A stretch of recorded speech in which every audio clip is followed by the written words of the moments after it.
amplio espectro del comportamiento que distingue a la especie humana de los animales, uno de los factores más decisivos es nuestra capacidad de razonamiento, producto de un cerebro altamente desarrollado y de las complejas interpretaciones de nuestra mente. Esta facultad nos permite reflexionar sobre cualquier aspecto de nuestras vidas, desde lo sensorial hasta lo emocional, ofreciendo explicaciones para nuestros instintos y justificando nuestros actos. Nos enfrentamos a una dualidad constante entre lo que consideramos bueno y lo que consideramos malo, permitiéndonos imaginar que poseemos libre albedrío, que podemos discernir lo correcto de lo incorrecto, pero todo esto es moldeado por nuestro contexto, nuestras creencias y nuestras filosofías. Sin embargo, no todos ven a la humanidad bajo una luz favorable. Algunos misántropos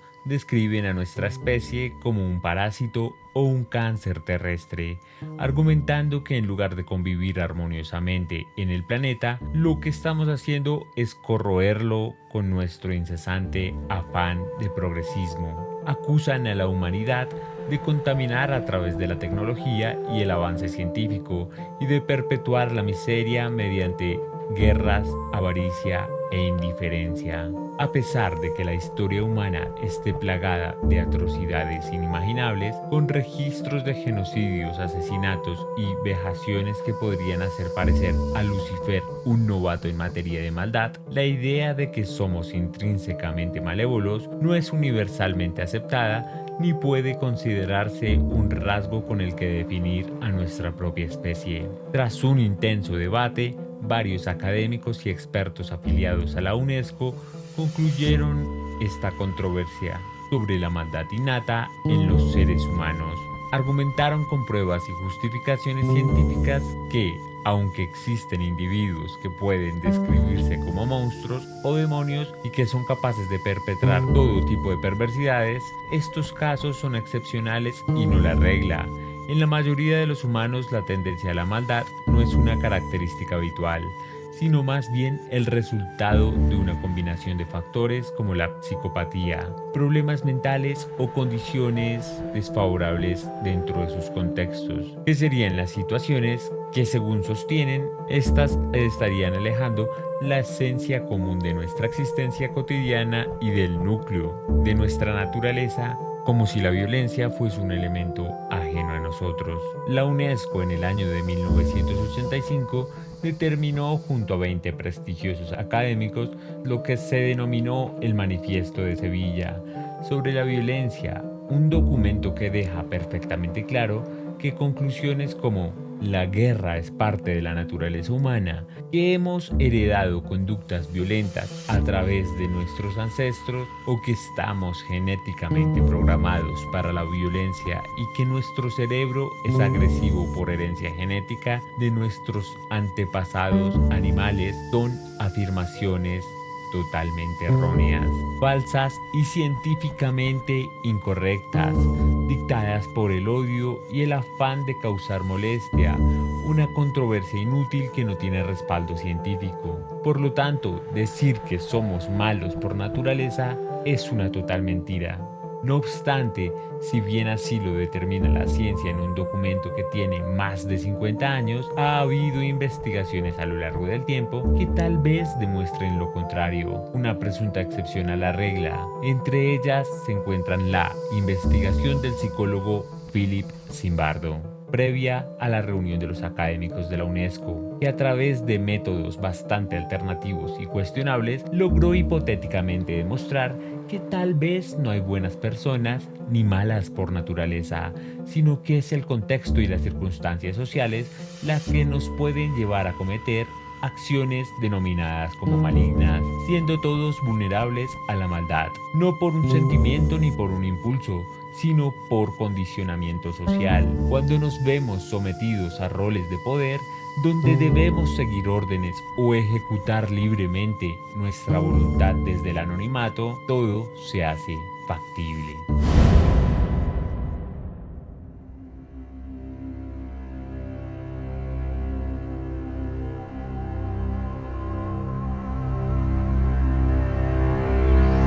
Philip George Zimbardo, nacido en Nueva York el 23 de marzo de 1933. Es un hombre conocido mundialmente por sus audaces investigaciones sobre el comportamiento humano y las dinámicas sociales, particularmente entre los ciudadanos estadounidenses. Utilizando individuos reales como sujetos de prueba, Zimbardo no solo ha explorado la hipótesis, sino que llegó a desafiar la percepción común sobre la moralidad y la ética humana. Una de sus experiencias más emblemáticas y simultáneamente más perturbadoras tuvo lugar en la Universidad de Stanford. Este experimento, conocido como el experimento de la cárcel de Stanford, buscaba investigar el impacto psicológico de convertirse en prisionero o guardia en un entorno carcelario simulado. Lo que comenzó como un estudio planeado para durar tan solo 2 semanas, tuvo que ser abruptamente interrumpido después de tan solo 6 días, debido a la intensidad emocional y a las acciones extremas que se manifestaron tanto en guardias como en prisioneros. El denominado efecto Lucifer toma su nombre de la mítica figura del ángel caído, quien, al haber sido una criatura celestial, de hecho, el ángel más hermoso y adorado por Dios, fue propenso al pecado y a la maldad, manchando así su esencia, volviéndose un contrario, un adversario y un terrible demonio. Las circunstancias de su padre, el Creador, probablemente lo llevaron a rebelarse, cansado de no poder ser como Dios, de tener que rendir pleitesía y culto, de tener que adorar todos los días, volviendo lo contrario a su condición de deidad, negándose a sí mismo por venganza y por orgullo.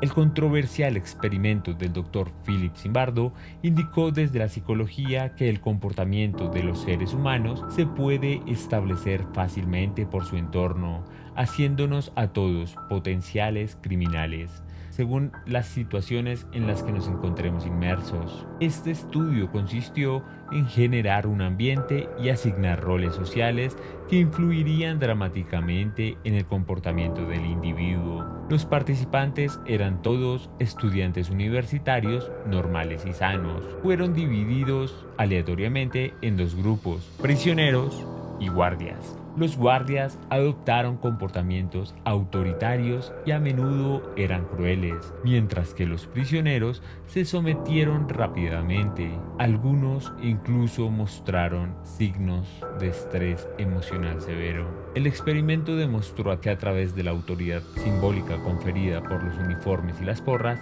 el surgimiento de las dinámicas de poder extremadamente desequilibradas de los guardias y de los prisioneros. Lo que había comenzado como un ejercicio controlado se fue transformando rápidamente en una situación de abuso de poder. Los guardias comenzaron a aplicar reglas cada vez más severas y a imponer castigos humillantes y degradantes, los cuales iban escalando en severidad a medida que el experimento avanzaba. Los prisioneros, por su parte, inicialmente intentaron resistirse o protestar contra estas condiciones injustas, lo que llevó a conflictos y a una represión aún más dura por parte de los guardias. Con el tiempo, muchos de los prisioneros se volvieron pasivos y apáticos, exhibiendo signos de estrés emocional psicológico severo. Algunos incluso comenzaron a internalizar su rol, aceptando su trato como un trato merecido.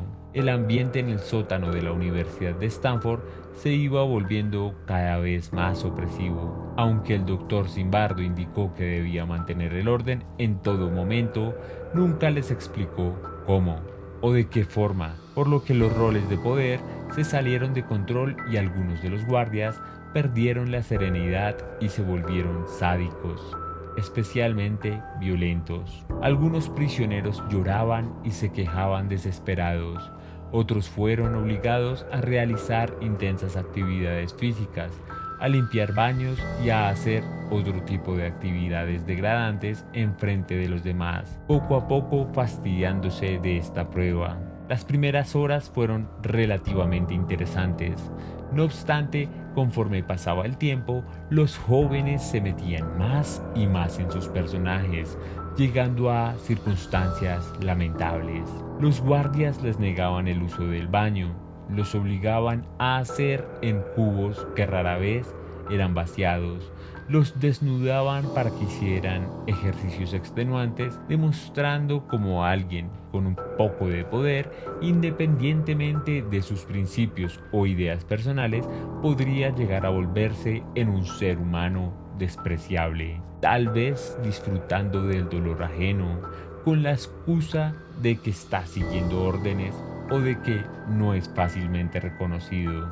Tiempo después, con el surgir de las rebeliones, emergieron los castigos. Vale la pena recordar que los guardias no podían utilizar violencias en términos de golpes, por lo que los guardias comenzaron a encerrar a los prisioneros en confinamiento solitario, en agujeros pequeños, privándoles del sueño y obligándolos a hacer ejercicios extremos forzados por los guardias. En el experimento, los guardias se fueron volviendo cada vez más y más coercitivos.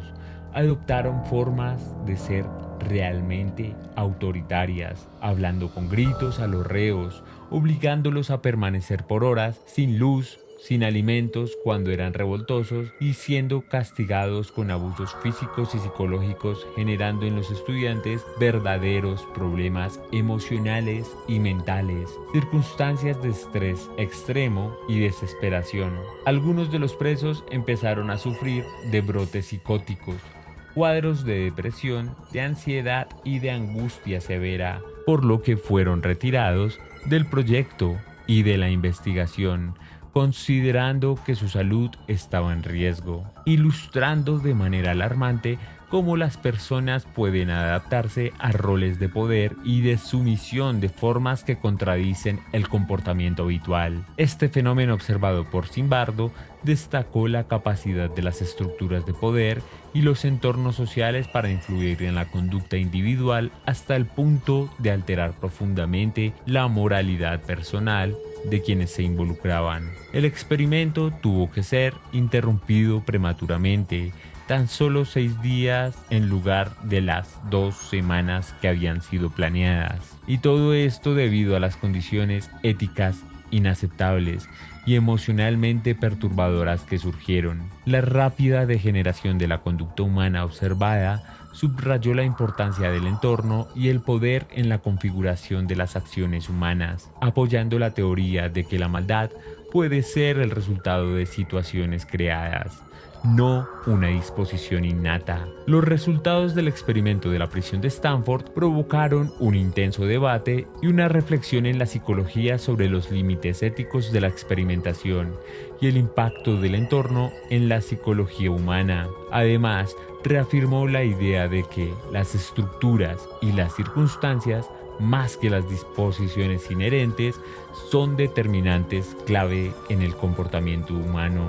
Esto ha influido en la comprensión de la psicología social y la conducta organizacional, recordándonos la poderosa influencia que el contexto y el poder tienen sobre nuestras acciones y nuestras decisiones, proporcionando una visión escalofriante sobre cómo la conformidad a un rol, la despersonalización y el anonimato pueden fomentar comportamientos impensables en personas que, en circunstancias normales, podrían llegar a ser consideradas como buenas. La teoría de Zimbardo puso en relieve que las personas no somos inherentemente malas o buenas, sino que probablemente somos extremadamente susceptibles a la influencia que el entorno tiene sobre nosotros. Estos hallazgos desafían al Manifiesto de Sevilla sobre la violencia al demostrar que, bajo ciertas condiciones, casi cualquier persona podría actuar de manera que, normalmente, se considere reprensible. Entonces, esto sugeriría que la maldad, lejos de ser una característica inherente, puede ser un resultado de situaciones estructuradas para permitir o incluso fomentar el comportamiento negativo. La premisa era mantener el orden a toda costa sin lastimar a los presos, por supuesto, pero sin permitirles ningún gesto de rebelión o indisciplina. A raíz de lo sucedido, el psicólogo Zimbardo declaró que, a partir de sus experimentos, podría demostrar que las personas no actúan mal de manera nociva porque sean naturalmente malignas, sino porque las situaciones o las circunstancias influyen en ellos de manera radical, muchas veces a través de costumbres, de modas, de ideologías o de mandatos, haciendo más peligrosas a las personas del común, a los que no son ni malos ni buenos, a esquiroles, a los más influenciables. Cristina Maslach, una psicóloga y colega del Dr. Zimbardo, quien sería posteriormente su esposa, visitó la prisión simulada para dar su opinión al respecto y se halló con el horror por todo lo que tuvo que ver. Le pidió a su colega terminar con lo que estaba haciendo, pues era realmente una atrocidad. Y solo a este momento, Zimbardo se dio cuenta que el experimento también le había afectado, pues él también ocupaba un rol dentro de la cárcel, siendo él el director de la prisión.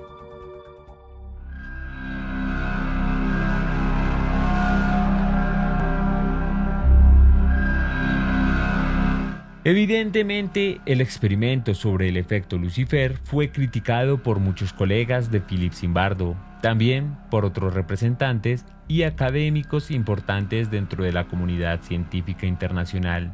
Sin embargo, Zimbardo demostró que las situaciones que nos rodean pueden llegar a tener un efecto poderoso en nuestro comportamiento, que aunque no son determinantes, sí influyen demasiado en el por qué somos como somos y por qué los individuos que no tienen ni que parecieran llegar a tener un historial delictivo pueden derrochar sus vidas emitiendo actos atroces, si las condiciones se los permiten o peor aún lo promueven. Esto pone en cuestión la idea tradicional de que las personas malas hacen cosas malas, sugiriendo en cambio que las personas bajo circunstancias en las que se encuentran orillados hacen que las personas buenas terminen haciendo cosas malas. Además de esto, mostró cómo el anonimato y la despersonalización contribuyen a la crueldad, siendo una trampa semántica que aísla a los sujetos de la culpabilidad. Los guardias usaban gafas de sol, lo que evitaba el contacto visual y junto con los uniformes les proporcionaban un sentido de anonimato y una pérdida de la personalidad individual, lo que pareció facilitar el desenlazar comportamientos más agresivos y desinhibidos. Un ejemplo de estos eran los verdugos de la antigüedad, quienes ocultaban las facciones de sus rostros con una túnica o un pasamontañas para evitar ser señalados como asesinos en el futuro, lo que serían elementos ligados a un rol o a un oficio. Nada era personal con las víctimas, simplemente su asesino era una persona deshumanizada por el anonimato que seguía órdenes sin rechistar, a quien se le permitía matar delante de todos, utilizando para ello la ventaja de su rostro escondido. Sin embargo, esta investigación generó varios daños colaterales causados a estudiantes sanos, quienes luego de la prueba padecieron verdaderos problemas de salud, psicológicos y mentales, lo que subrayó la importancia de generar más supervisión ética. Sus resultados no podrían extrapolarse a la totalidad de las situaciones de un mundo real, ya que no consideran el papel como la mente consciente, la empatía y factores que podrían ser tremendamente minimizados en la investigación, considerando que simplemente no influyen ante las decisiones sobre el bien o el mal, negando la existencia de la vocación, la conciencia, el honor o la ética profesional. No obstante, estos experimentos pueden argumentar la razón de los abusos en las prisiones, por ejemplo, casos de violencia policíaca, o demostrar que las personas en el poder, ligados muchas veces a la política, son tan propensas a la corrupción y al crimen cuando incluso en algunas circunstancias muchos de ellos llegaron allí por ideales altruistas o causas nobles, negándose a sus propios principios. En el libro publicado en el año 2007 llamado El efecto Lucifer, Lucifer, el psicólogo Zimbardo especifica cómo circunstancias de la presión social, según los roles que ejecutamos, pueden influir en nuestra ética o en nuestra moral, como una especie de licencia para deshumanizarnos, de salir de nuestras propias creencias o límites con la excusa de portar un uniforme o tal vez usar una máscara. Entre las conclusiones se podría argumentar que los sistemas jerárquicos pueden fomentar la obediencia ciega y permitir acciones incluso de tipo ilegal en las personas. Asimismo, también las normas culturales con las que hemos crecido podrían ser el legado, una suerte de prácticas horridas para con los demás. Reflexiona si temas relacionados con las creencias o los valores de una sociedad, donde se incluirían valores que te han permeado como la misoginia, el machismo desbordado, el deber, la causa, el racismo, la homofobia, la patria, la religión, el dinero, Dios o la xenofobia. Son móviles para deshumanizar al otro. No olvides que cuando las personas insisten en buscar, eventualmente algo encontrarán. Con esto concluimos otro legado. Si has disfrutado de este nuevo conocimiento, te invito a darle like al video, a suscribirte y activar la campanita para enfrentar más misterios juntos. Agradezco sinceramente tu presencia y participación. Nada más me resta desearte una feliz velada y nos veremos en una próxima luna. Hasta pronto, hijo de la noche.